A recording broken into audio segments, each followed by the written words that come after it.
बहुत पुरानी बात है। एक नदी के किनारे एक विशाल वृक्ष था। उस वृक्ष पर कई पक्षी रहते थे। दिन में वे भोजन की तलाश में जंगल में जाया करते और शाम को पेड़ पर स्थित अपने अपने घोंसलों में लौट आते। यही उनका दिन क्रम था। एक दिन एक अंधा हंस वहां आया। वह वृद्ध हो चला था। पक्षियों ने उसे दया भाव दिखाते हुए आश्रय दे दिया।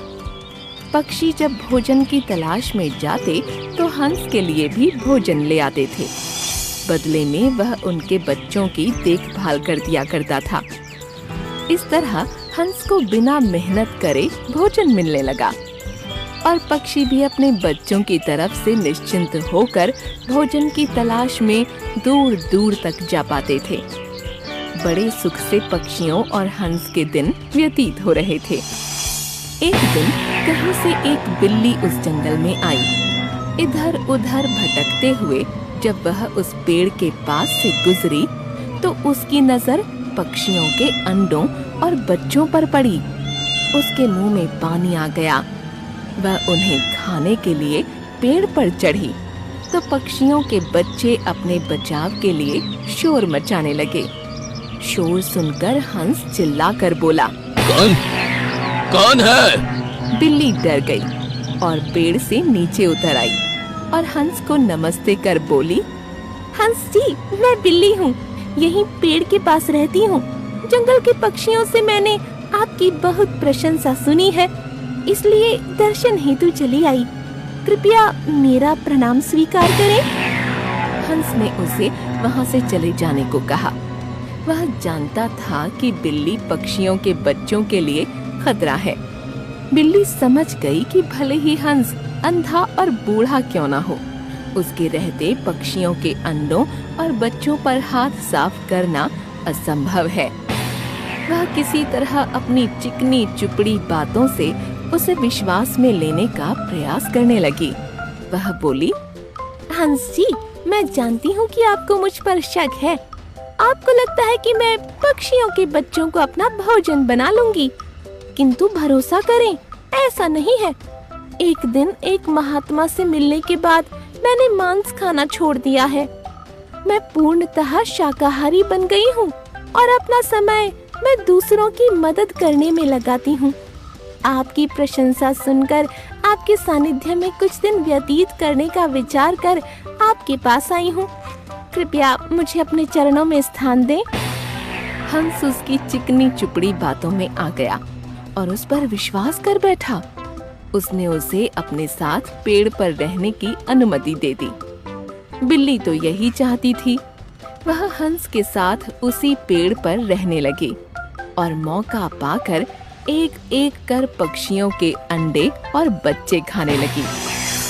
एक एक कर अपने बच्चों और अंडों के गायब होने से सभी पक्षी चिंतित और दुखी थे। एक दिन सबने इसकी पड़ताल करने की ठानी। जैसे ही बिल्ली को इस बात का अंदेशा हुआ, वो पेड़ छोड़कर भाग गई। इधर पड़ताल करते हुए पक्षियों ने जब पेड़ के कोटर में झांका तो उन्हें वहाँ ढेर सारे पंख पड़े हुए दिखाई दिए। उन्हें लगा कि हंस ने ही उनके बच्चों को खा लिया है। वे सभी गुस्सा हो गए और चोंच मार मार कर बूढ़े हंस को मार दिया। बिल्ली पर विश्वास कर बेचारा हंस व्यर्थ में ही अपने प्राणों से हाथ धो बैठा। इस कहानी से हमें यह समझ आता है कि जिसके स्वभाव की जानकारी न हो उसे आश्रय नहीं देना चाहिए। जंगल में एक छोटा सा बंदर का बच्चा अपनी माँ की गोद से उतरकर इधर उधर उछल रहा था। सोना बेटा, उधर मत जाओ, इधर मेरे पास आ जाओ। ठीक है माँ। बिल से आवाज कैसी आ रही है? मैं अभी देखता हूँ। नहीं नहीं, आगे मत जाओ। सोना माना नहीं। वो बिल के पास चला गया। बिल के अंदर एक भयानक सर्प को देखकर वो डर गया। माँ, यह देखो लंबा सा जानवर। इसके मुंह में 2 जीभ हैं, काटने आ रहा है।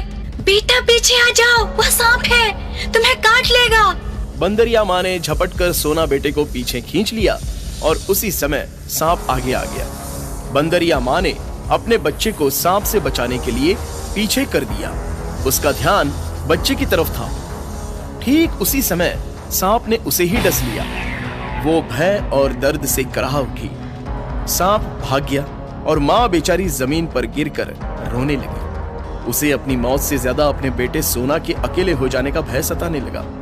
यही बात उसके दिल को बार बार कचोट रही थी। सोना बोला, माँ तुम क्यों रो रही हो? सांप ने तुम्हें काट लिया, मैं उसे मार दूंगा, तुम चुप हो जाओ। माँ बोली, मेरे प्यारे बेटे, इस बिल से हमेशा दूर रहना। मैं अब बच नहीं पाऊंगी। तुम अपने लोगों के साथ रहना, अकेले कहीं मत जाना।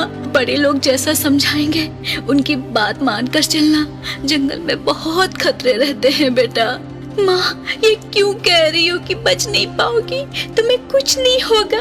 चलो उठो मेरे साथ चलो। वह सांप फिर आकर काट सकता है, मैं उसे डंडे से मारूंगा। बेटा यहाँ से चले जाओ, अपना ख्याल। बंदरिया माँ ने अपनी बात पूरी भी नहीं की और उसके प्राण पखेरु उड़ गए। उसका बेटा सोना उससे लिपट कर रोने लगा। माँ चुप क्यों हो गई? सबसे बड़ा गुनाहगार मैं हूँ, तुम्हारी मौत का कारण भी मैं हूँ। मैंने तुम्हारी बात नहीं मानी, मुझे बचाने के लिए तुमने अपनी जान दे दी। हे भगवान मुझे मार दो, मेरी माँ को जिंदा कर दो। कुछ बंदर कुछ भालू वहां पर आ चुके थे। उन्होंने सोना को समझाने की बड़ी कोशिश की। वो अपने साथ उसे जबरदस्ती लेकर जाने लगे, लेकिन वो तैयार नहीं हो रहा था। माँ को भी मेरे साथ ले चलो, मैं अकेले नहीं जाऊंगा। भालू बोला, बेटा माँ का अलग इलाज होगा, तुम हमारे साथ चलो।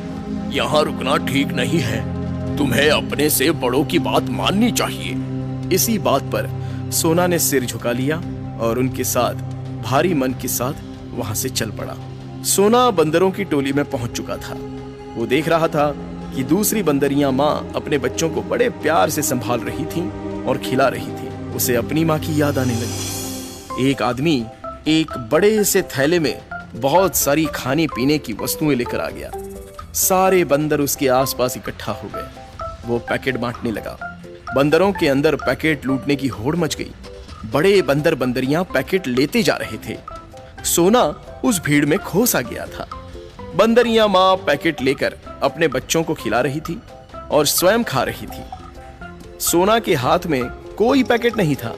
वो लाचार स्थिति में सबको देख रहा था। उसे कोई खिलाने के लिए नहीं आया। वो अकेले बैठकर आंसू बहा रहा था। सच कहें तो वो अपनी माँ को याद कर रहा था। वो मन ही मन सोच रहा था कि आज अगर माँ जिंदा होती तो पैकेट लाकर उसे भी खिला देती। बंदरों की भीड़ जब वहां से हट गई तब सोना इधर उधर देखने लगा। बंदरों के छीना झपटी के कारण जमीन पर गिरी हुई कुछ खाने की वस्तुएं उसे अपनी ओर आकृष्ट करने लगी।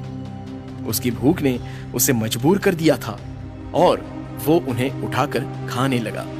एक भालू उसके पास चली आई। वो समझ गई थी कि सोना को बहुत भूख लगी है।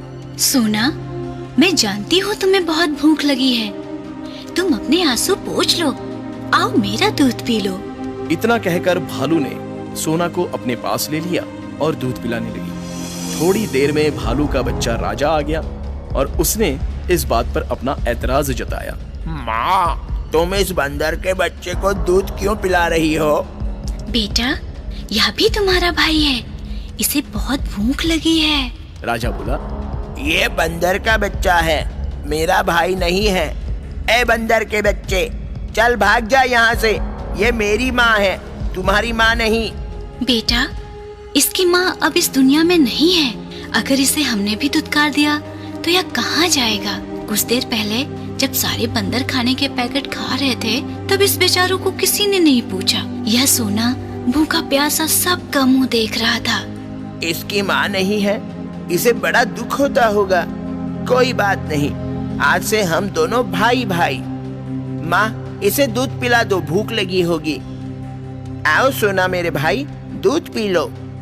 सोना बोला, आओ भैया तुम भी पी लो। राजा और सोना में दोस्ती हो गई।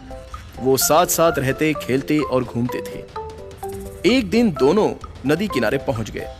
उन्होंने प्यास लगने पर नदी का पानी पिया और किनारे पर पानी का मजा लेने लगे। राजा पानी में उतर गया